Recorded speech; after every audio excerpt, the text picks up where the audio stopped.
Hello guys, welcome back to my channel. Today we're going to continue with the second part of how to make stress our friends. Last week I talked about the study from Harvard University which proved that how we think of stress can change how body responds to stress. This video was inspired by a TED Talk video I watched, and I will link it in the description box down below. Let me think of something else that you can rely on to make stress your friend. Something where you can satisfy yourself from, okay? Uh, Stress can make you social. I came from a poor town in Cameroon where all of us were very close and everyone was friends with everyone. Uh, One day my neighbor children was away and she needed help getting water from the well, and I kind of like helped her out.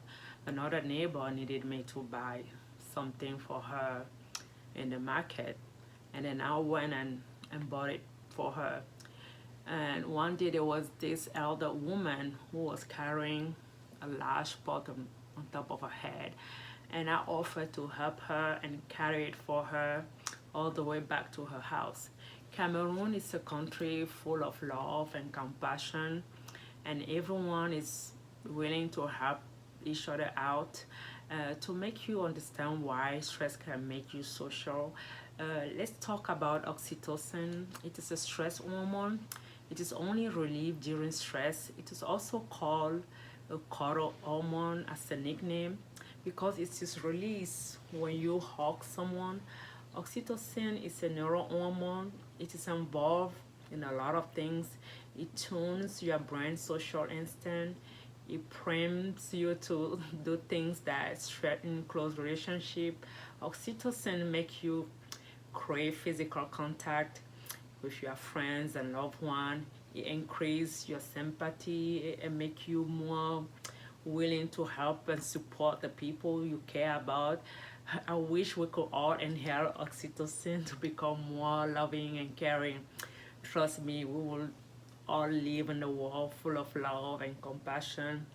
Most people don't understand that oxytocin is a stress hormone. It is a stress hormone which is kind of like pumped out by your pituitary gland during stress response, just like the adrenaline make your heart beat pretty fast during stress response. Oxytocin make you seek support, during stress response. It kind of like urge you to reach out to someone and let them know how you feel instead of keeping it to yourself. Oxytocin wants you to notice when someone in your life is in trouble, so you can kind of like help them get through their trouble emotionally. When you are facing tough time, oxytocin wants you to be close to your loved one. Oxytocin can also act in your body, not just in your brain. His main role in your body is to protect your cardiovascular system from the effect of stress. It is also a natural anti-inflammatory. It also helps your blood vessel to stay relaxed during stress.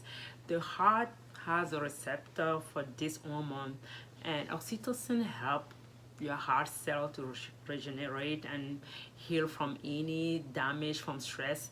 Oxytocin is a stress hormone which strengthens your heart. This hormone is increased by social contact and social support. So when you kind of like reach out to other under stress, either seek support or help someone else, you increase the release of oxytocin in your brain. Your stress response become healthier, and actually you recover faster from stress. It is amazing how your stress hormone has a building mechanism for stress resilience, and that mechanism is a human connection. And one study was done in 1,000 adults in the USA from age 30 to 90. They started the study by asking two questions to the group of people. The first question was like, uh, how much stress, right, have you had in the past year? The second question was like, how many time have you spent helping out a friend or a neighbor, people from your community, uh, and they kind of like use public record uh, for the last 5 years to find out who died. People who did not spend time helping friends or neighbors showed 30% increased risk of dying. And those who kind of like spend time helping friends, neighbor, had showed zero risk of dying with the death rate of zero. Guys, caring create a resilient. The harmful effect of stress in your body is inevitable, but the way to think, the way you think of or act about stress can transform your experience of stress. When you choose to view stress response as helpful, you create a biology of courage.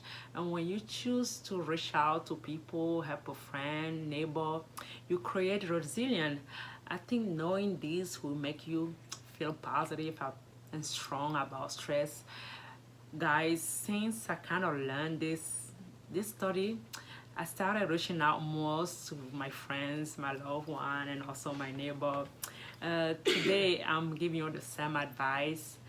From now on, start reaching out, to people you love, your friends, your neighbor.